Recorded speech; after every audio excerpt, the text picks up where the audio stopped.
This is Agriculture Today, and I'm Shelby Varner with the K-State Radio Network. Starting the show is K-State's Drew Ricketts and Joe Gerken with another episode of Fins, Fur, and Feathers. This week, the pair discusses Coyote Control. K-State's Reid and Sandra Wick keep the show going by previewing the Women Managing the Farm Conference taking place in February. They have a couple of special plans to celebrate the 20th year. Mike Brouk, K-State dairy specialist, completes today's show by taking a closer look at how checkoff dollars work to help the dairy industry, Kansas dairy farmers, and consumers. That and more is coming up ahead on Agriculture Today.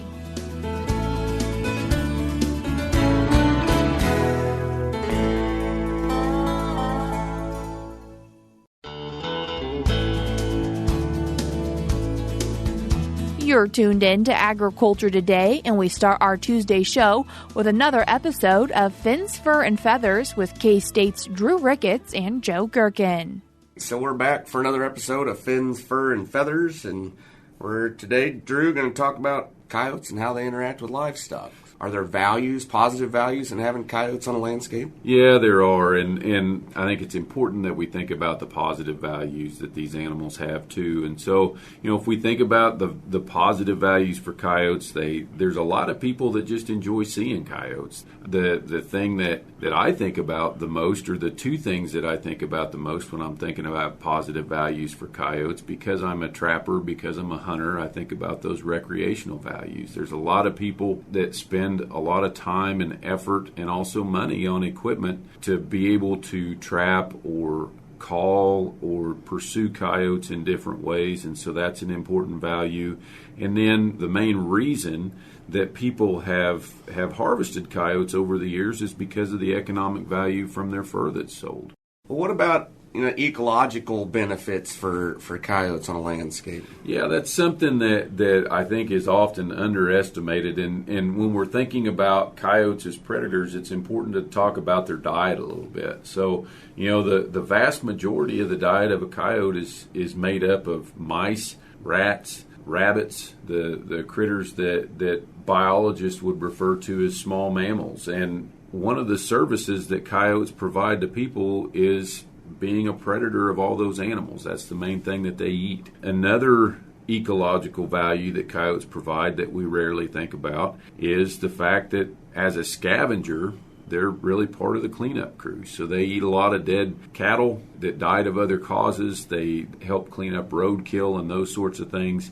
And there's some interesting studies out there that have quantified the monetary value that some of these scavenging animals provide through their cleanup efforts when they're out there eating carrion, and it's in the billions of dollars if we look at it on a worldwide scale. So that's important.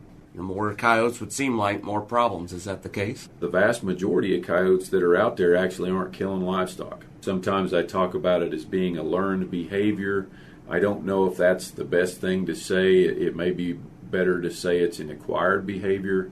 Being around in close proximity to people isn't something that your average coyote wants to do, and lots of our livestock are in close proximity to people. The livestock are also not a natural prey item for coyotes. They're mainly after those smaller critters like we talked about. But once a coyote starts killing livestock, then they typically continue to do it, and so we have to deal with those individuals. If we're having troubles with livestock, how do we start to control that then? So typically it's going to be a dominant pair that are residents and have a territory that are killing those livestock. And it may be that the male, when it's time to start provisioning that female and the pups, the male is the one that starts learning how to kill calves or sheep or chickens or whatever livestock they're going after, and then they're typically going to teach the helpers how to do that, and then maybe the female starts doing it as well, because that when they've got those pups and they're provisioning those pups, that's when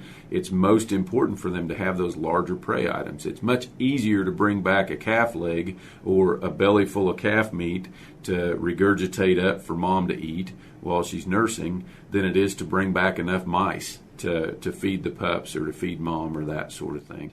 If I'm a producer that's having problems with coyotes, obviously we want to handle that as quickly as possible. But, should we harvest coyotes if population control isn't the most effective practice?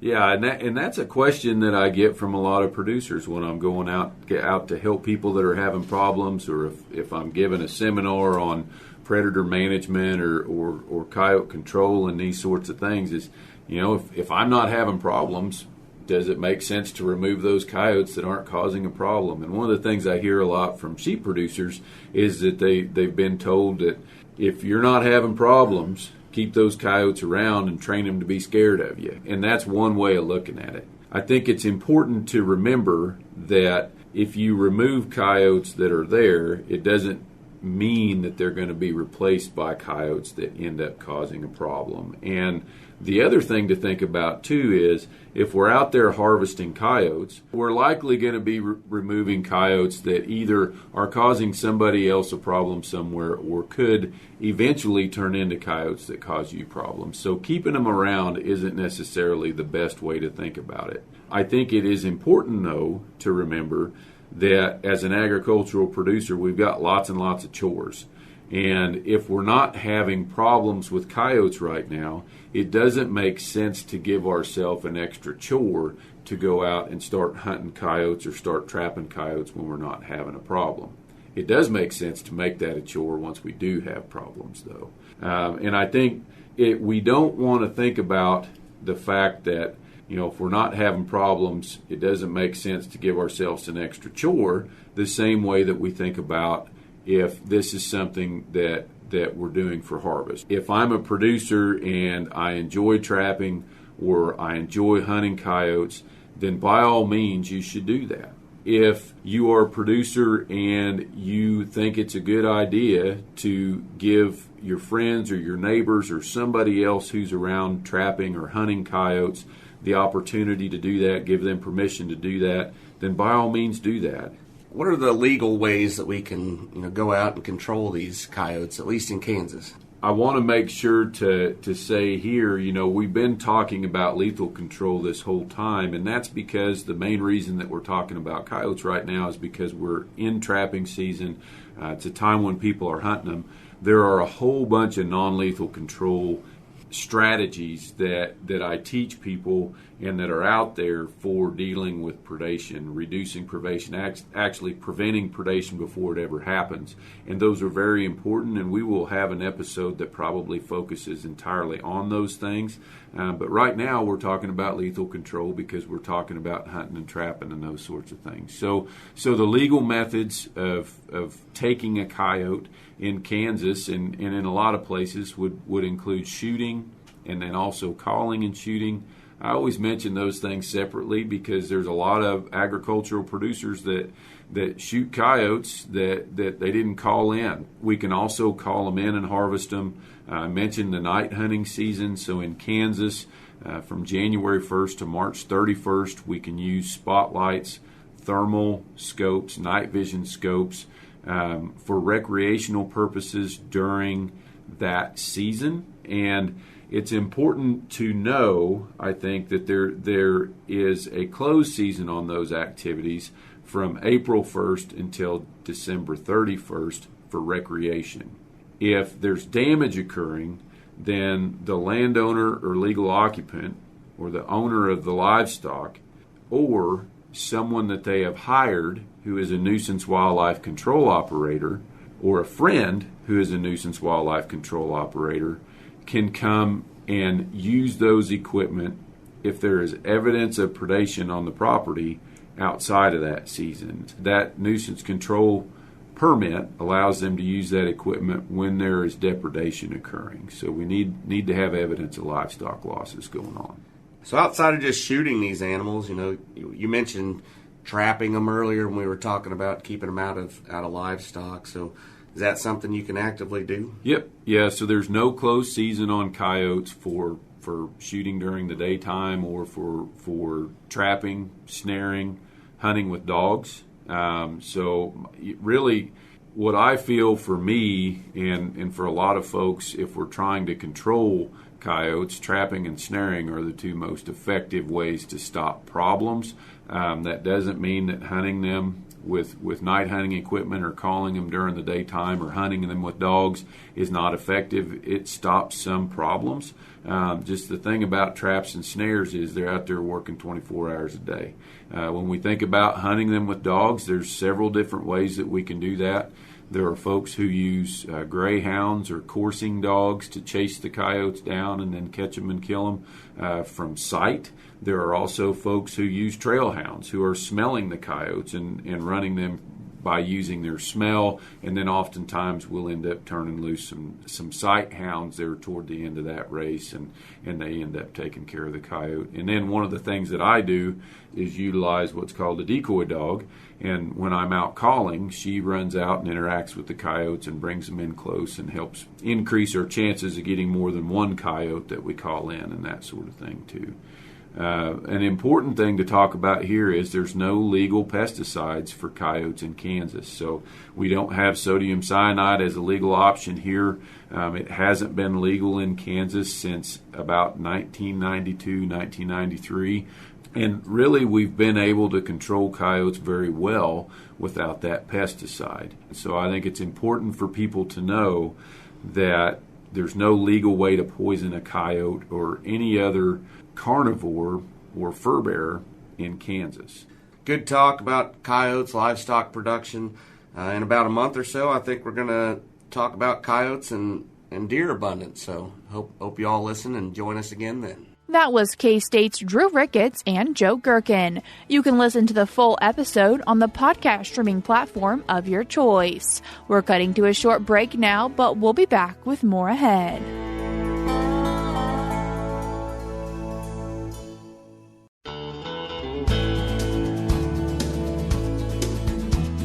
You're tuned in to Agriculture Today, and we continue our Tuesday show talking about an upcoming conference in February. And in to talk about it, we're joined by K-State agricultural economist Reid and crop production extension agent in the Post Rock District, who is also a co-chair for the Women Managing the Farm Conference, Sandra Wick. Rob and Sandra, thank you both so much for taking the time to join us today. Thank you, Shelby. Thank you, Shelby.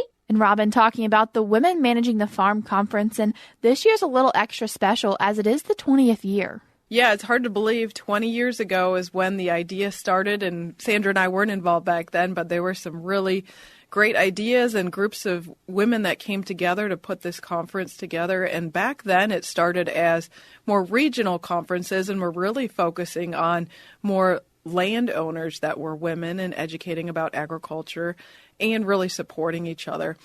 That evolved into one big statewide conference that has been in Manhattan, Kansas for a number of years and annually brings in about 200, some years even 250 women from across the state that come and participate in this two-day conference with pre-conference session options. The theme this year is Rise, and so how does that connect for the conference? Well, the goal of this conference is always to educate on a bunch of different farming issues. We really focus this conference to involve anybody connected to agriculture, whether they're landowners, farmers, farm wives, anything. There is always breakout sessions that pertain to all these different types of agriculture. But really the theme of Rise also embodies what we want to also do is empower women. Bringing everyone together to the conference. Obviously, there's a lot of networking opportunities. We even facilitate networking sessions, but really empowering women in agriculture in a number of different ways. So Rise is a very fitting theme for the conference this year. And talking about empowering women, something that's incorporated in that and supports that is your keynote speakers this year. We really take a lot of time and spend a lot of our energy in trying to find some keynote speakers that really, like Robin said, would empower women and let them go home very motivated and excited about the field of agriculture. So this year we have one of our speakers, and I'm very excited about Mark Mayfield. Those that have been former FFA members before may remember Mark. And I'm probably dating myself a little bit, but he was from Kansas, the national FFA president.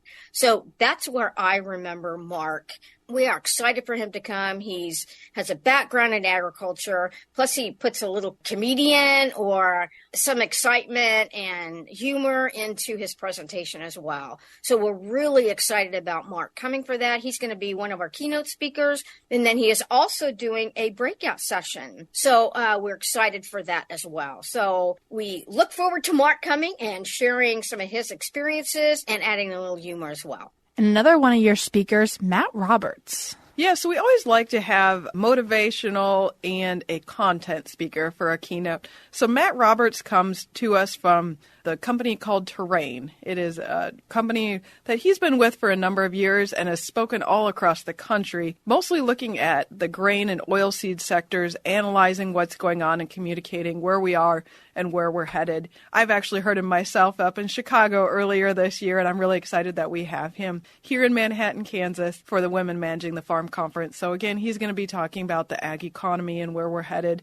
And then we're going to round off the conference with Kim Brunner. She is actually a native of Wisconsin, where I'm from, and very excited. She's a nationally recognized speaker as well. She started what she calls Ag Inspirations, and this is a mission to inspire farmers to tell their stories and connect people to where their food comes from and really represent the great success of American agriculture today.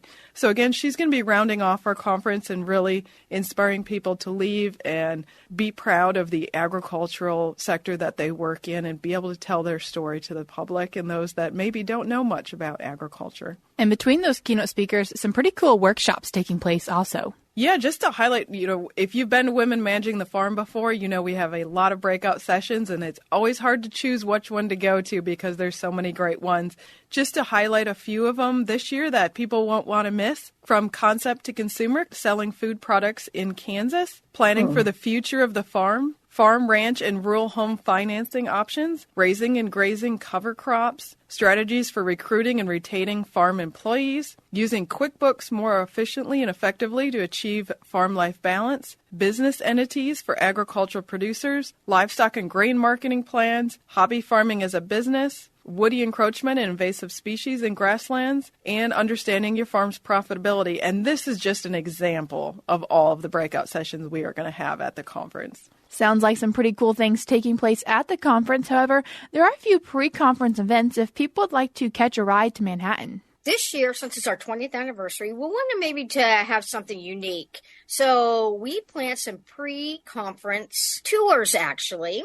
So we're calling it the Sunflower State Showcase. And so this is an opportunity for women to hitch a ride with us and tour some very unique places around Kansas and then heading back to Manhattan. So 6 different stops, actually: Waukegan, Hayes, Kinsley, El Dorado, Stockton, and Garnett, Kansas. So we're all around the state. And so there'll be a couple stops at each of those locations. And as we make our way to Manhattan, and then after the conference, we will then take them back to those stops as well. So the tour stops cover a lot of different unique places. It could be ranches, it could be dairies, it might be an industrial hemp tour facility. There's some underground tunnels in Ellenwood. There's also the Eisenhower Presidential Library and Museum. There's the Pioneer Bluffs, which is around in southern Kansas and El Dorado.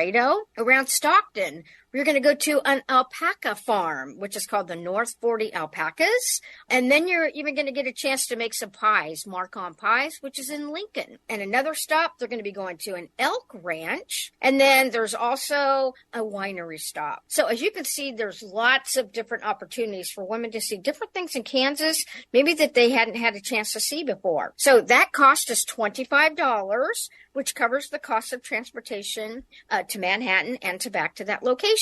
And then lunch will be on their own. The Women Managing the Farm Conference also has a few other pre-conference activities. Yes, we have one more what we'd call traditional pre-conference session, and that is called Rise and Renew Wellness, Resetting, and Agriculture, and that is going to be at the conference center here in Manhattan. So for women that aren't across the state and want to take advantage of the tours, they will be able to take advantage of that session and really focus just on life balance and agriculture, and I don't want to say mental health, but more just making sure that you're doing things to take care of yourself and be the best you can be for your family and your farm. And so there's going to be discussions, activities. It's going to be a really great pre-conference session as well. And as we mentioned, this is the 20th year for the Women Managing the Farm Conference, and a little bit of a celebration taking place. Yeah, so we like to do an evening activity Thursday night just to kind of help decompress from the day, network, and just have some fun. So it made sense this year, celebrating the 20th anniversary. We're actually going to be going to the Discovery Center in Manhattan. If you haven't been there before, it's a really neat place. We will have the whole facility that you can do self-tours of the Discovery Center. But then we're also having heavy hors d'oeuvres and some activities there to celebrate, one being a paint and sip, where you can make a barn quilt coaster to take home with you. And we're also going to have the K-State Swing Dancing Club come and do some demonstration and give attendees some swing dance lessons. So I'm sure that is going to be really fun as well. Again, that's all just to celebrate our 20th anniversary. Also having some commemorative T-shirts that our attendees are going to receive as a part of that. For people who would like to join in the celebration of having the 20th Women Managing the Farm Conference, how can they go about getting registered?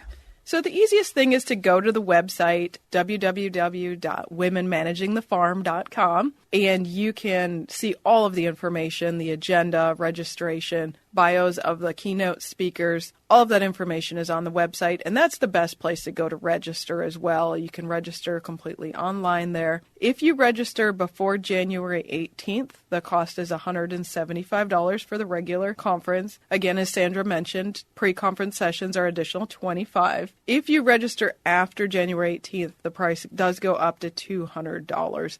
So we want to make sure everybody registers early. One, we want to get your T-shirt size correct to make sure we get you a T-shirt, and just that helps in planning as well. One special thing that we started last year is also a student rate, and that could be for high school students, that could be for college students, that could be for traditional women that happen to be going back to school right now. But that rate is $75, and that does not increase after the 18th. We really want to encourage students to attend this conference as well. And is there an opportunity for a scholarship possibly? Yes, and there is an opportunity for scholarships as well. That scholarship application information is on our website that Robin mentioned as well. And I believe that the scholarship applications are due January 5th. And like I said, all the information would be on our website. One other thing I would mention, too, a lot of the county farm bureaus also offer scholarships. So you might check with your county farm bureau as well. I know the conference can get a bit expensive, but we don't want to make sure that inhibits anybody from coming. That was K-State agricultural economist Robin Reid and crop production extension agent in the Post Rock District, Sandra Wick. The Women Managing the Farm Conference is taking place in Manhattan, Kansas, February 14th through the 16th. I will link more information to it in today's show notes on agtoday.net. We're cutting to a short break now, but we'll be back with more ahead.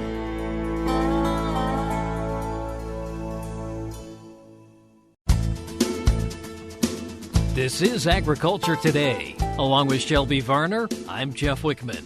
We end today's program with this week's milk lines. K-State dairy specialist Mike Brouk explains how checkoff dollars work to help the dairy industry, Kansas dairy farmers, and consumers. Today I want to visit with our Kansas dairy producers concerning the checkoff dollars that you see come out of your milk check each month. I know as we get to the end of the year, many of you will sit down and work through the numbers, and you'll look at expenses and you look at receipts, and one of the things you probably will notice on your milk check is the deductions that you receive each time for dairy promotion.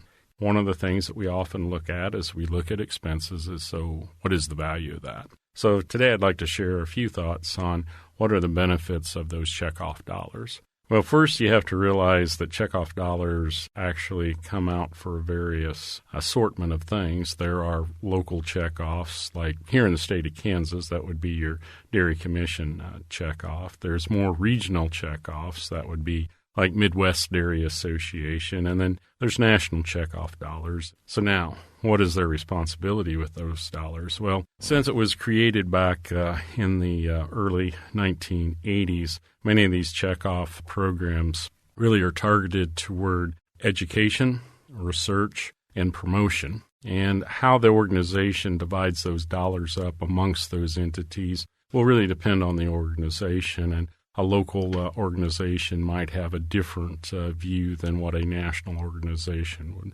have. However, they all work together and they perform some very important things for our industry. What you have to realize is over the last 35 to 40 years, milk production has increased greatly, and we do have to market that milk. So many of the efforts of these various organizations has really been on our behalf to market more milk, whether that be fluid milk or whether it be products. And they have done an excellent job of increasing the total amount of milk usage over the last 35 to 40 years. This has been very, very important to the success of our dairy industry and allowed us to grow. One of the other things you need to consider as you think about this is that export sales have grown tremendously. I believe we exported about 18% of the equivalent of our milk solids last year outside of this country. So export sales are a very, very important way that we continue to increase the amount of raw milk that we can process through our system and get it to consumers. Some of these organizations are heavily involved in trying to increase the amount of milk that we can export, generally through products, whether it be cheese or powder or some other type of product that we've processed in the United States. They also have done an excellent job of partnering with other industries, such as McDonald's or Pizza Hut, to increase the use of dairy products through those chains as well. So as you look at the total impact that they have, you have to consider that it's more than just selling a gallon of milk out of the grocery store. So one of the more important things that I think that our checkoff dollars are doing as we move into the future is really educating young people. You know, here in the state of Kansas, we will have less than 170 dairy farms at the end of this year. So the chances that a consumer actually makes contact with a dairy farmer becomes less and less. So these dollars that are utilized through the checkoff system to educate, those are hugely, hugely important in trying to increase the knowledge of dairy production as well as increasing the knowledge that consumers have of the dairy products that are offered for sale in the grocery store and through other means. The other thing that they've done in a very excellent way is they have actually started to look at how young people think. What is the next generation asking for when it comes to dairy products? What types of things would they prefer to consume? So they're really on the cutting edge of trying to determine how do we need to shape our industry in the future so that we can meet the needs of the consumers that are wanting dairy products. This is Mike Brouk with K-State Research and Extension, encouraging our dairy farmers to carefully consider how checkoff has benefited our operations over the last 35 to 40 years. Thanks, Mike. And that'll do it for this edition of Agriculture Today. For Shelby Varner, I'm Jeff Wickman. This is the K-State Radio Network.